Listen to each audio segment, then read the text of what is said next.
हम लोग पढ़ रहे हैं निबंध अखंड। आज बहुत ही आसान टॉपिक पढ़ेंगे। बहुत बार पूछा गया। नारी सशक्तिकरण। बहुत आसान टॉपिक।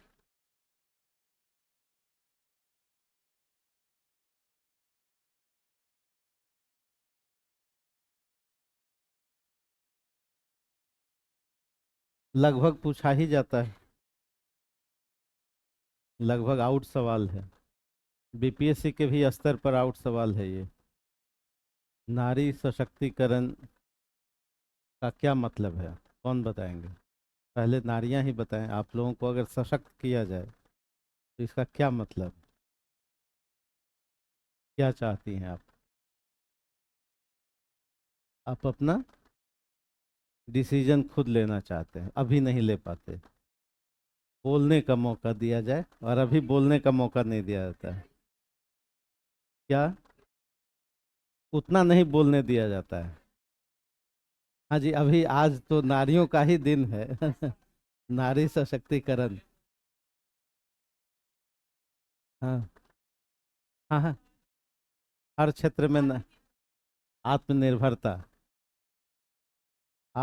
आत्मनिर्भरता। ठीक है। और निर्णय लेने का अधिकार हो। डिसीज शिक्षा का अधिकार हो। शिक्षा का अधिकार हो। और हाँ जी, जो नारी समाज है वो सशक्तिकरण के अर्थ में क्या चाहती हैं? क्या हो कि भाई कहा जाए कि ये सशक्त हो गए? पुरुषों के नहीं, हम नारियों से पूछ रहे हैं। न, न, फिर आपसे भी पूछेंगे। न, फिर हम पुरुष समाज। अवसर की समानता हो। अभी नहीं है ना? अवसर। अभी ज्यादा अवसर है। ज्यादा अवसर है। कितना? 35% ही तो है। और क्या हो? बताइए जी, बताइए। वस्तु की तरह न देखा जाए। ठीक है, हाँ। ठीक है। समान हो। आदर मिले, हाँ। ठीक है। आ- ऐसा नहीं होता है। कम होता है। कम होता है। राजनीतिक और सामाजिक भागीदारी। ठीक है। राजनीतिक अधिकार हो। ठीक है। और बताइए। क्या? हाँ जी, बताइए बताइए। क्या? फिर से बोलिए। कार्यबल में। ठीक है। कार्यबल में भागीदारी हो। क्रियान्वयन नहीं है। ये सब मिल रहा है। क्रियान्वयन में दिक्कत। समान कार्य के लिए समान वेतन। समान कार्य समान वेतन। सामाजिक जागरूकता। ठीक।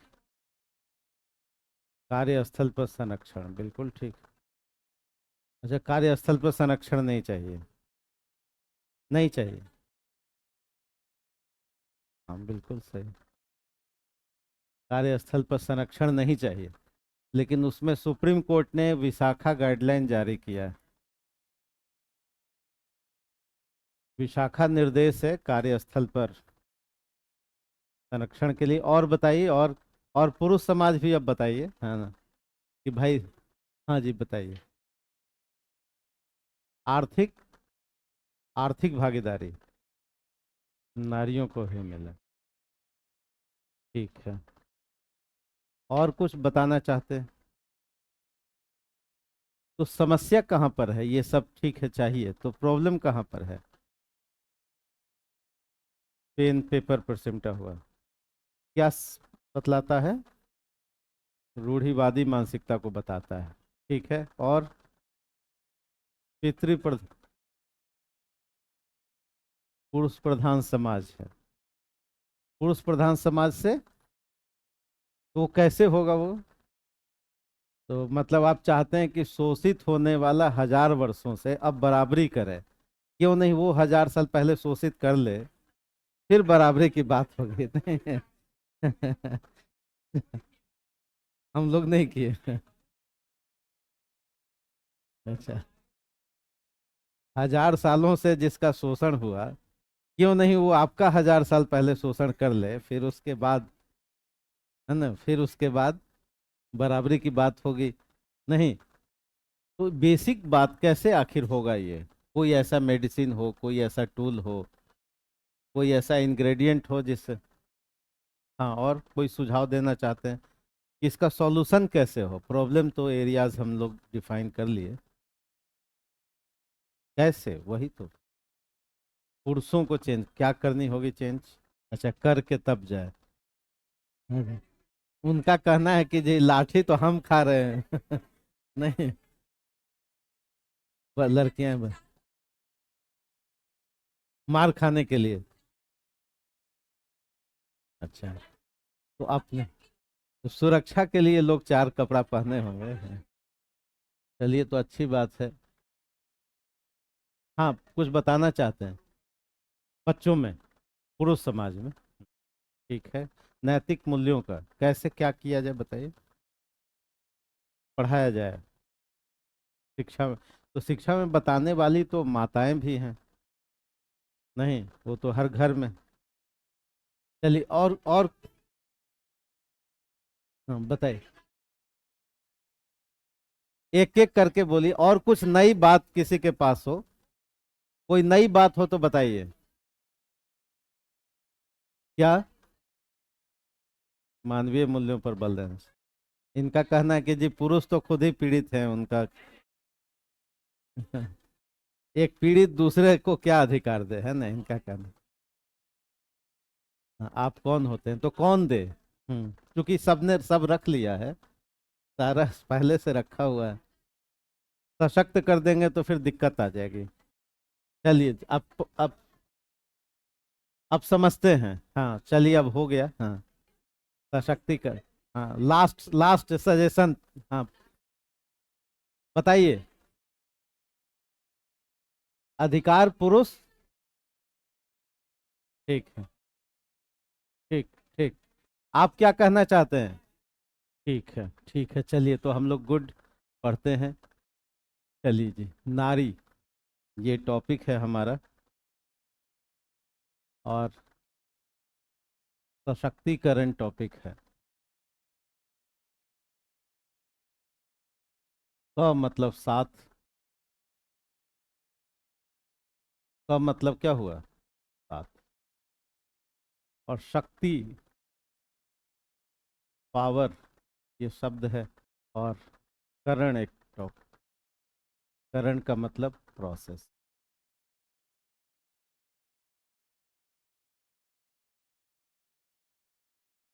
यानी नारी को शक्ति कैसे दी जाए, इम्पावर कैसे किया जाए, पावर कैसे किया जाए।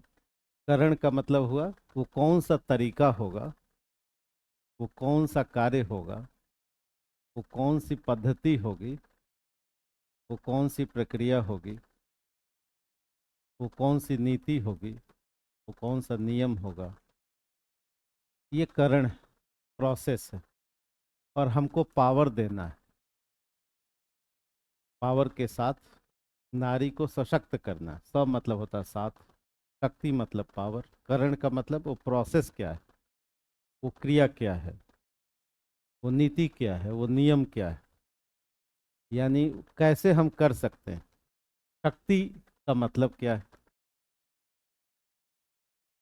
शक्ति आती कहाँ से है, कहाँ से आती, पावर आता कहाँ से है, पावर केंद्रित कहाँ है, सेंट्रलाइज्ड कहाँ होता है, जहाँ पर नारियां नहीं हैं। पावर मिलता कहाँ से है? पावर मिलता है आर्थिक अर्थ से। किसी भी व्यक्ति को, किसी भी एंटिटी को पावर कहाँ से मिलेगा? अर्थ से। पैसा रहेगा तो शक्ति। ठीक है। पावर मिलता है राजनीति से, इसी पर कब्जे की लड़ाई होती है, चाहे वो वैश्विक स्तर पर हो या पारिवारिक स्तर पर हो। पावर कहाँ से आता है, हमारे पास शक्ति कहाँ से आती है? तो राजनीति से आती है, आर्थिक से आती है, सामाजिक शक्ति भी है, सामुदायिक शक्ति भी है, सामाजिक शक्ति भी, समूह की भी एक शक्ति होती है, सोशल पावर भी होता है, और भाषा का भी एक अपना पावर है, धर्म का भी एक अपना पावर, न्याय प्रणाली का भी एक अपना पावर, जुडिशरी का भी पावर। ये पावर चौथे स्तंभ पत्रकारिता का भी, पत्रकारिता का भी। ये सब कुछ पावर सेंटर, जहाँ से शक्ति, जहाँ पर शक्ति केंद्रित होती है। और भी कई पावर सेंटर, मुख्य रूप से पावर सेंटर यही है। अगर थोड़ा सा हम पुराने समय में जाएं, पुरुष प्रधान समाज में, पुरुष प्रधान सोसाइटी, वहाँ पर लिंग के स्तर पर भी पावर, कि भाई जो पुरुष समाज है, जो पितृ सत्ता है, उसके पास पावर रही, पावर है। लेकिन वास्तव में पावर सेंटर जो है, और इस पावर सेंटर में कितनी किसकी भागीदारी है, अगर राजनीति के स्तर पर देखेंगे तो 2024 जो अभी हमारा लोकसभा चुनाव हुआ, और 2023 और जो प्रथम लोकसभा चुनाव हुआ, इसमें महिलाओं की भागीदारी कितनी है? क्या 2024 में 13.6% है, 13.6%। यही है भागीदारी। मैक्सिमम थी यहाँ पर 2023 में करीब करीब 14.4%, 14.4%।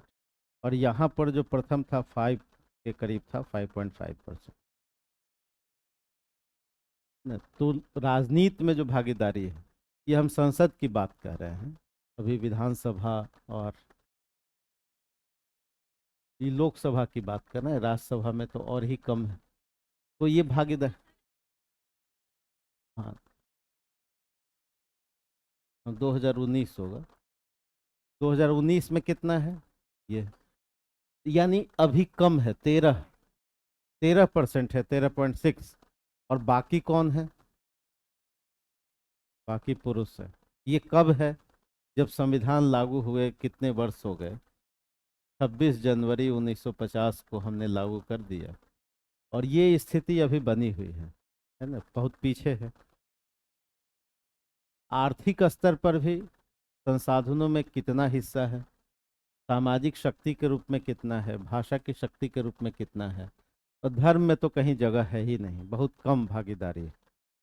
धर्म भी एक बहुत पावर सेंटर, और धर्म पर भी किसका अधिकार है? पुरुषों का अधिकार। जो भी धर्म के हेड हैं, या वो किसी भी धर्म में हो, मुस्लिम हो, ईसाई हो, हिंदू हो, सभी धर्मों में हेड कौन है? पुरुष है। तो यहाँ भी भागीदारी, जुडिशरी में भागीदारी बहुत कम है ना, पत्रकारिता के स्तर पर भी भागीदारी कम है। तो ये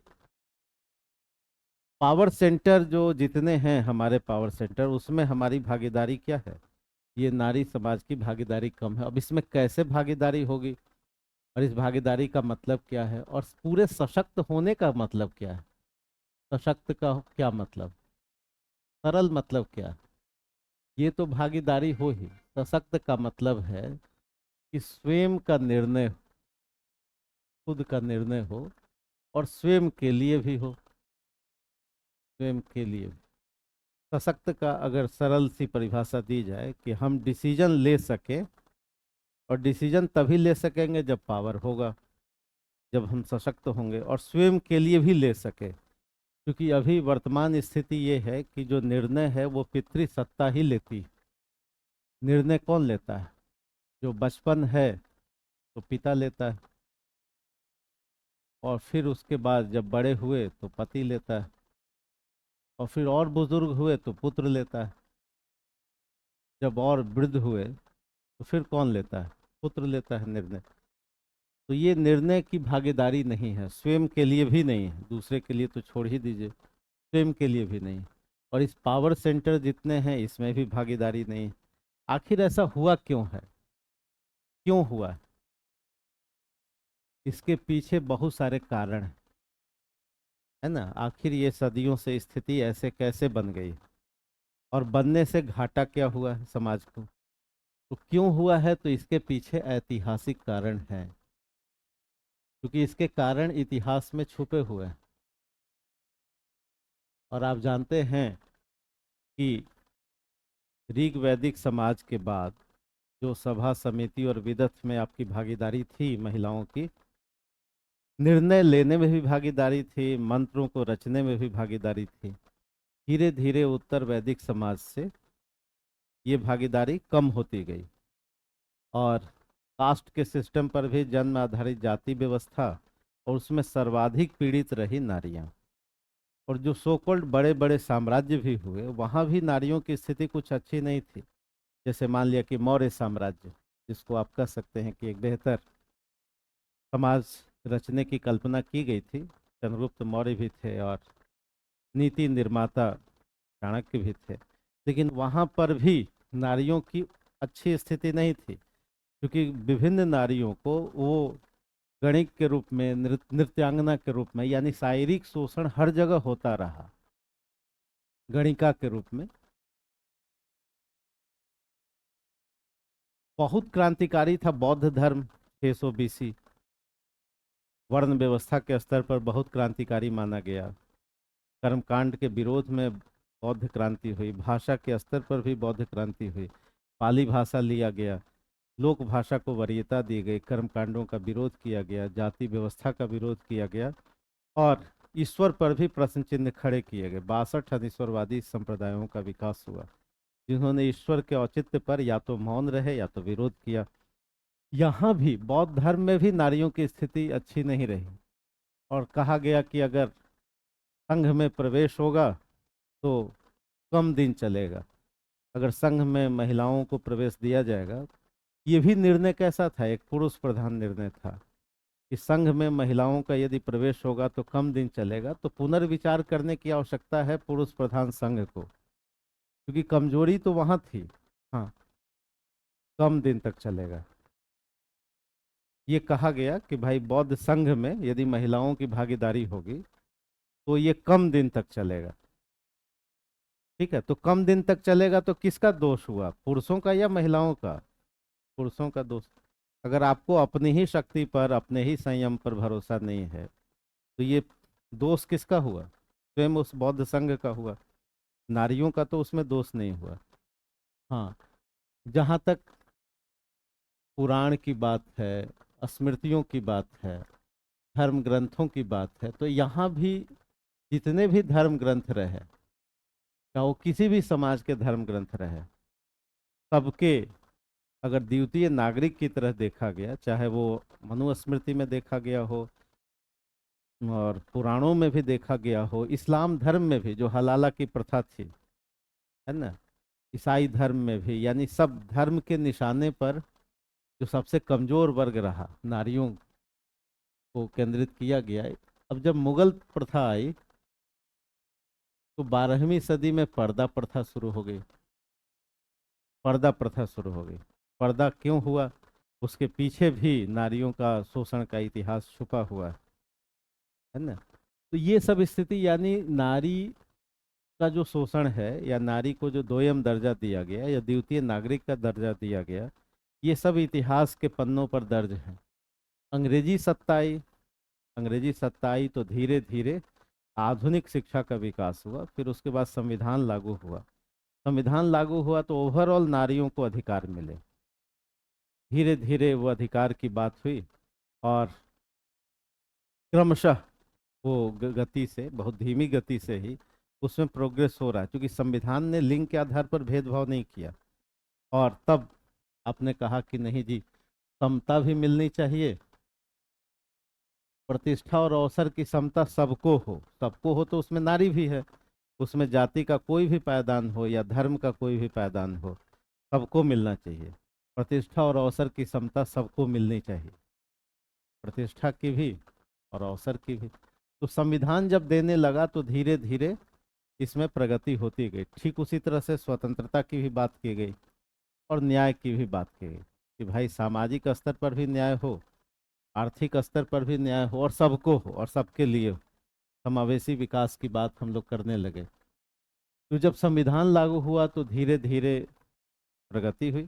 लेकिन अभी भी आप देख लीजिए कि हमारे यहाँ नारी साक्षरता जब देश आज़ाद हुआ था तो बहुत ही कम था। क्यों कम था? क्योंकि हमने उत्तर वैदिक समाज से लेकर के सदियों से आधी आबादी को पढ़ने से वंचित किया है। और ये इतिहास निश्चित रूप से इसलिए भी भारत पिछड़ा रहा कि एक वर्ग को तो हमने पढ़ने ही नहीं दिया, पूरी आधी आबादी को नहीं पढ़ने दिया। तो वास्तव में सशक्तिकरण का जो टूल छुपा हुआ है वो कहाँ से छुपा हुआ है? एजुकेशन में छुपा हुआ है। क्योंकि जब तक आप शिक्षित नहीं करेंगे, इसलिए कहा जाता है शिक्षा ही क्रांति का क्या है? अग्रदूत है। शिक्षा ही क्रांति का हथियार है। शिक्षा ही सशक्त होने का हथियार है।